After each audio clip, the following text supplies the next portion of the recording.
நிறுவனத்தில் பணியாற்றி வந்த கலெக்ஷன் ஏஜென்ட் ஓட ஓட குத்தி கொண்டிருக்காங்க. எருது விடும் விழாவில் கொம்பு சீவி வளர்க்கப்பட்ட பகை இளைஞரின் உயிர் குடித்த கதை இது.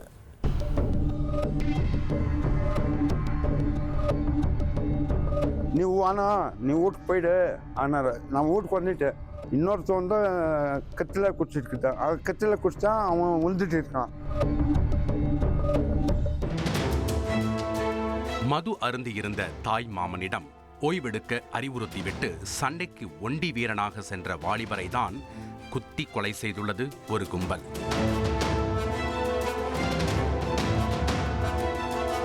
கொல்லப்பட்டவர் 32 வயதான வெங்கட்ராஜ் ஹோசூர் அருகே உள்ள தொடரப்பள்ளி கிராமத்தைச் சேர்ந்தவர். இவருக்கு த்ரிஷா என்ற மனைவியும் 1.5 வயதில் அழகான ஆண் குழந்தையும் உள்ளது. ஃபைனான்ஸ் நிறுவனத்தில் கலெக்ஷன் ஏஜென்ட்டாக பணியாற்றி வந்த வெங்கட்ராஜ் மீது ஏற்கனவே 2 குற்ற வழக்குகள் நிலுவையில் இருந்துள்ளது. இந்த சூழலில் வெங்கடராஜுக்கும் அதே பகுதியைச் சேர்ந்த நவீன் என்பவரின் கேங்கிற்கும் அடிக்கடி பிரச்சனை நடந்து வந்துள்ளது. ஏரியாவில் பேனர் வைப்பதில் தகராறு, எருதுவிடும் விழாவில் அடிதடி, பிறந்தநாள் கொண்டாட்டத்தில் கைகலப்பு என இரு தரப்பினரும் நேர் எதிரே சந்தித்துக் கொள்ளும் போதெல்லாம் உரசி பார்த்து வந்துள்ளனர். அப்படித்தான் சம்பவம் நடந்ததென்றும் நவீன் கேங்கைச் சேர்ந்த சில சிறுவர்கள் 2 வீலரில் வெங்கட்ராஜ் குடியிருக்கும் பகுதி வழியாக சிட்டாக பறந்து சென்றுள்ளனர். அவர்களை தடுத்து நிறுத்திய வெங்கட், குழந்தைகள் விளையாடும் தெருவில் இப்படியா வேகமாக வண்டி ஓட்டுவது என அவர்களின் தலையில் லேசாக தட்டி கண்டித்திருக்கிறார். இந்த சம்பவம் அந்த சிறுவர்களின் கேங் லீடரான நவீனையும் சென்றடைந்துள்ளது. தன்னுடைய சங்கத்து ஆள் மீது கை வைத்தவரை இன்று சும்மாவிடக்கூடாதென நவீன் முடிவெடுத்துள்ளார். அதன் காரணமாக வெங்கட்ராஜை செல்போனில் தொடர்பு கொண்டு என்னுடன் சண்டைக்கு வந்து பாரு என அழைத்ததாக தெரிகிறது. அப்போது போதையில் இருந்த வெங்கட்ராஜின் தாய் மாமன் மருமகனை தடுத்துள்ளார். ஆனால் மாமனை ஓய்வெடுக்க கூறிவிட்டு வெங்கட்ராஜ் மட்டும் தனி ஆளாக முஷ்டியை முறுக்கிக் கொண்டு களத்திற்கு சென்றுள்ளார். அங்கு ஏற்கனவே தயாராக இருந்த நவீனும் அவருடைய கூட்டாளிகள் 8 பேரும் வெங்கட்ராஜை சுற்றி வளைத்து மறைத்து வைத்திருந்த கத்தியால் சரமாரியாக குத்தி கொலை செய்துவிட்டு சம்பவ இடத்திலிருந்து எஸ்கேப் ஆகி உள்ளனர். நடந்த சம்பவம் தொடர்பாக வழக்கு பதிவு செய்த போலீசார் நவீன், அஸ்லாம் மற்றும் 2 சிறுவர்களை கைது செய்துள்ளனர். மேலும் தலைமறைவாகியுள்ள 5 பேரை வலைவீசி தேடி வருகின்றனர்.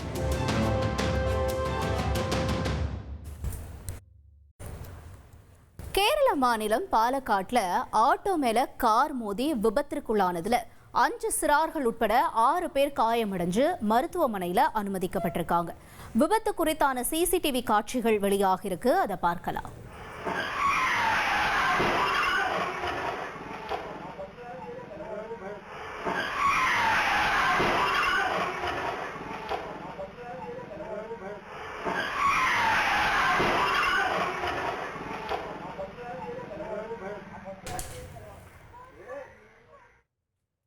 கொச்சியில மதுபான பார்ல ஏற்பட்ட தகராறுல ஐடி ஊழியரை கடத்தி ஒரு தரப்பினர் தாக்கியதாகவும் அதுல நடிகை லக்ஷ்மி மேனனுக்கு தொடர்பு இருக்கிறதாகவும் சொல்லப்படுது. இந்த புகாரின் பேர்ல மித்துன், அனீஸ், சோனாமுல் ஆகியோரை எர்ணாகுளம் போலீசார் கைது செஞ்சிருக்காங்க.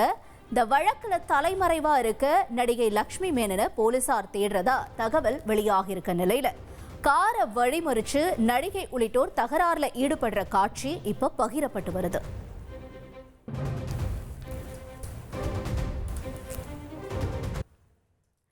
தாவேக தலைவர் விஜய் மற்றும் 10 பவுன்சர்கள் மேல போலீசார் வழக்கு பதிவு செஞ்சிருக்காங்க.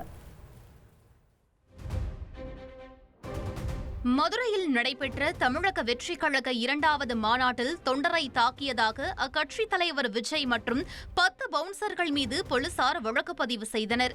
மதுரை பாராபத்தியில் நடைபெற்ற தாவேக மாநாட்டில் விஜய் ரேம்ப் வாக் செய்தபோது மேடையில் ஏறிய சரத்குமார் என்ற தொண்டரை பவுன்சர்கள் தூக்கி வீசிய காட்சி சமூக வலைதளத்தில் பரவியது. இதனிடையே இந்த தாக்குதலில் பாதிக்கப்பட்டதாக கூறப்படும் பெரம்பலூர் மாவட்டம் குன்னம் பகுதியைச் சேர்ந்த சரத்குமார் வெளியிட்ட வீடியோவில் பவுன்சர்கள் தன்னை தாக்கவில்லை என்று தெரிவித்திருந்தார். மதுரை மாநாட்டுக்கு நான் போயிருந்தேன்.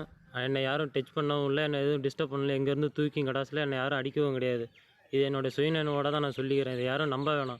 இந்நிலையில் தாவேக தலைவர் விஜய் மற்றும் தன்னை தாக்கிய பவுன்சர்கள் மீது அவர் பெரம்பலூர் மாவட்ட காவல் கண்காணிப்பாளர் அலுவலகத்தில் தனது தாயாருடன் புகார் அளித்தார். அப்போது கட்சிக்கு அவப்பெயர் ஏற்பட்டுவிடக் கூடாது என்ற நோக்கத்திலேயே மாநாட்டில் தாக்கப்பட்டது தாம் இல்லை என்று முதலில் வீடியோ வெளியிட்டதாகவும் சரத்குமார் விளக்கமளித்தார். அவரை பார்க்கணுங்கிற ஆசையில் கிட்ட போகும்போது அவர் சுற்றி இந்த பவுன்சர் வந்து என்னை தூக்கி கீழே கடாசிட்டாங்க. நான் சுதாரிச்சுக்கிட்டதுனால கம்பியை பிடிச்சி தொங்கிக்கிட்டேன். அதனால் மனசு ரீதியாகவும் உடல் ரீதியாகவும் எனக்கு சில காயங்கள் ஏற்பட்டிருக்கு. இதுக்கு முன்னாடி வந்து ஒரு வீடியோ போட்டிருப்பேன், அது நான் இல்லை, அது வேறு பையன் அப்படின்னு சொல்லியிருப்பேன். நம்மளால் கட்சிக்கு எந்த ஒரு கெட்ட பேர் வந்துடக்கூடாது அப்படின்னு தான் அந்த வீடியோ போட்டிருந்தேன். என்னை கட்சி தலைமையிலேருந்து எனக்கு யாரும் ஃபோன் பண்ணி எதுவும் விசாரிக்கவும் இல்லை, எதுவும் பண்ணவும் கிடையாது. இந்நிலையில் சரத்குமார் அளித்த புகாரின் பேரில் தாவேக தலைவர் விஜய் மற்றும் 10 பவுன்சர்கள் மீது போலீசார் வழக்கு பதிவு செய்தனர். தனியார் கால் டாக்ஸி ஓட்டுநரை ஆட்டோ ஓட்டுநர் தாக்கிய வீடியோ பரபரப்பை ஏற்படுத்தியிருக்கு. ஸ்ரீபெரும்புதூர் அருகே பேருந்து நிறுத்தத்தில் தனியார் கால் டாக்ஸி ஓட்டுநரை ஆட்டோ ஓட்டுநர் தாக்கிய வீடியோ பெரும் பரபரப்பை ஏற்படுத்தியுள்ளது.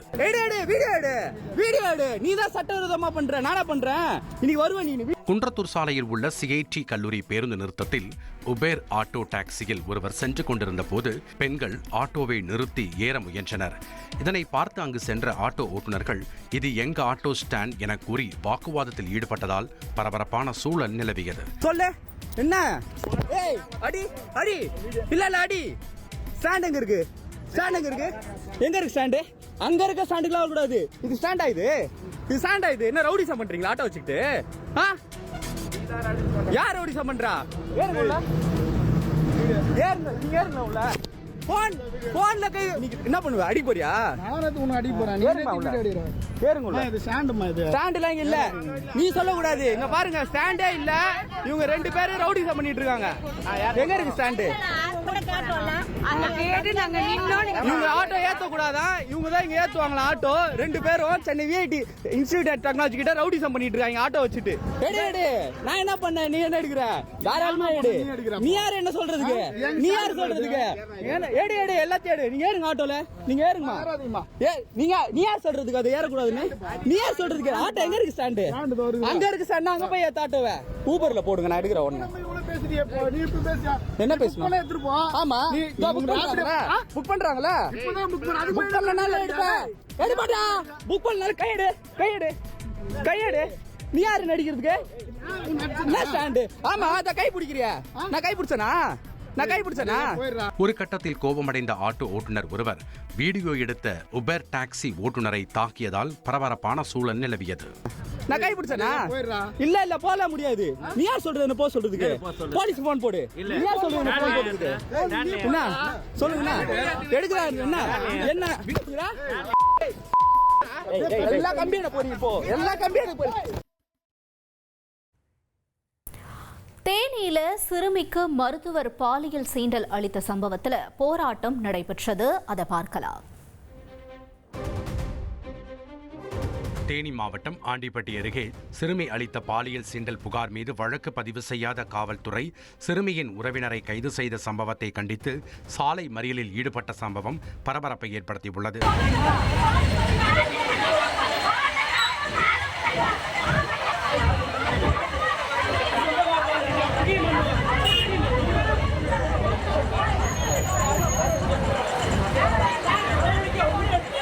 வயது சிறுமி ஒருவர் தன் பள்ளியில் நடைபெற்ற சிலம்ப பயிற்சி முகாமில் கலந்து கொண்டு வீடு திரும்பியுள்ளார். அப்போது அப்பகுதியைச் சேர்ந்த மருத்துவர் சிறுமியிடம் தகராறு செய்து சமூகத்தின் பெயரை குறிப்பிட்டு திட்டியுள்ளார். மேலும் சிறுமியிடம் பாலியல் சீண்டலில் ஈடுபட்டதாகவும் கூறப்படுகிறது. இதுகுறித்து தொடர்ந்து புகார் அளித்தும் காவல் நிலையத்தில் நடவடிக்கை எடுக்கப்படவில்லை.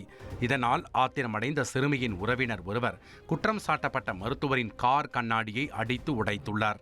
இது குறித்த புகாரின் பேரில் சிறுமியின் உறவினரை போலீசார் உடனே கைது செய்தனர்.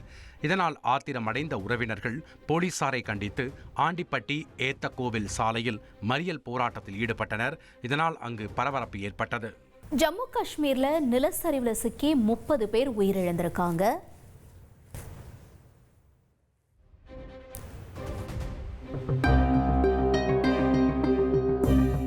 ஜம்மு காஷ்மீரில் வைஷ்ணவி தேவி கோயில் அருகே கனமழையால் ஏற்பட்ட நிலச்சரிவில் சிக்கி 30 பேர் உயிரிழந்தனர். கந்த்ரா பகுதியில் கனமழையால் வெள்ளப்பெருக்கு மற்றும் நிலச்சரிவு ஏற்பட்டது. இதனால் வைஷ்ணவி தேவி கோவிலுக்கு செல்லும் பாதையில் அமைந்துள்ள குகை கோயிலில் நிலச்சரிவு ஏற்பட்டது. இதில் பலர் சிக்கியதை அடுத்து மீட்பு பணிகள் நடைபெற்றன. இந்நிலையில் நிலச்சரிவில் சிக்கி 30 பேர் உயிரிழந்ததாகவும் 20க்கும் மேற்பட்டோர் காயமடைந்ததாகவும் மாவட்ட காவல்துறை தெரிவித்துள்ளது. இதனிடையே ஜம்மு காஷ்மீரில் தொடர் கனமழையால் நீர்நிலைகளில் தண்ணீர் பெருக்கெடுத்துள்ளது. 4வது தாவி பாலத்திற்கு அருகில் உள்ள சாலை வெள்ளத்தில் அடித்துச் செல்லப்பட்டது.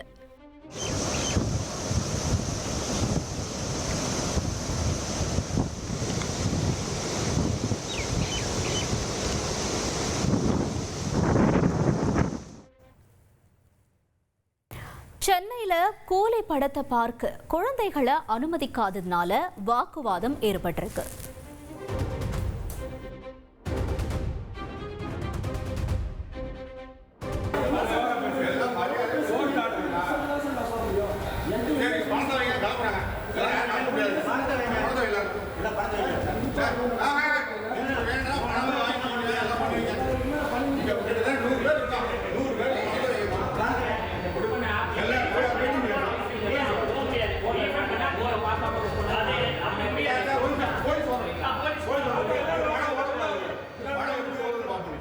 மரத்திலிருந்து குரங்கு ஒன்று கொட்டிய பணத்தை பொதுமக்கள் அள்ளி சென்றிருக்கிறார்கள். பீகாரில் விவசாயி ஒருவரின் கைப்பையை திருடிய குரங்கு அதை உதறியதில் கீழே நின்றிருந்தவர்கள் மீது பணமழை கொட்டியது. பீகார் மாநிலம் அராயா பகுதியில் விவசாயி ஒருவர் வைத்திருந்த பணப்பையை குரங்கு ஒன்று திருடி சென்றது. பின்னர் மரத்தின் மீது ஏறி தான் வைத்திருந்த பையிலிருந்து 500 ரூபாய் நோட்டுகள் அடங்கிய பணக்கட்டுகளை கீழே கொட்டியது. இதனை கண்டதும் அப்பகுதியிலிருந்த பொதுமக்கள் குரங்கு கொட்டிய பணத்தை போட்டி போட்டுக்கொண்டு எடுத்து சென்றனர்.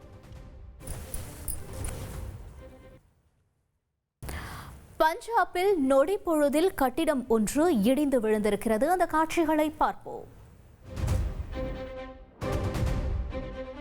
பஞ்சாபில் கனமழையால் ஏற்பட்ட வெள்ளப்பெருக்குக்கு மத்தியில் பழமை வாய்ந்த கட்டடத்தில் இருந்து 22 CRPF வீரர்கள் உள்பட 25 பேர் ராணுவ ஹெலிகாப்டர் மூலம் மீட்கப்பட்டனர். சவால் நிறைந்த சூழலில் ராணுவ வீரர்கள் அசாத்திய திறமையை வெளிப்படுத்தி 25 பேரையும் பத்திரமாக மீட்டனர்.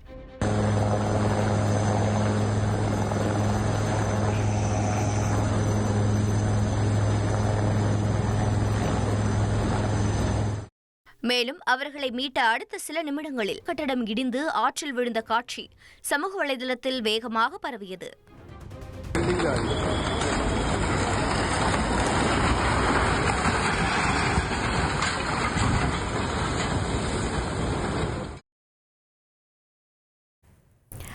சேலம் மாவட்டம் ஓமலூர் பக்கத்துல வாகனத்தை திருடி ஓட்டு செல்ல முயன்ற போது பெண் விரட்டியதனால திருடன் விழுந்து ஓடிய சம்பவம் பரபரப்பை ஏற்படுத்தியிருக்கு.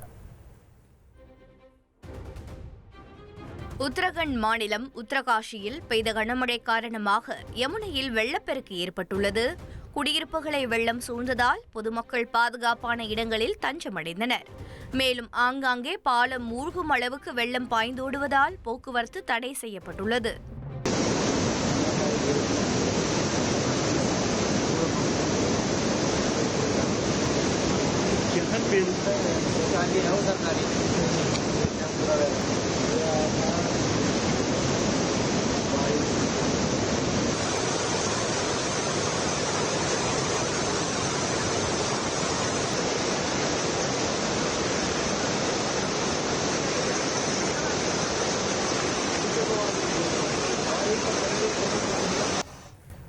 சேலம் மாவட்டம் ஓமலூர் அருகே வாகனத்தை திருடி ஓட்டிச் செல்ல முயன்றப்ப பெண் விரட்டினதுனால திருடன் விழுந்து ஓடிய சம்பவம் பரபரப்பை ஏற்படுத்தியிருக்கு.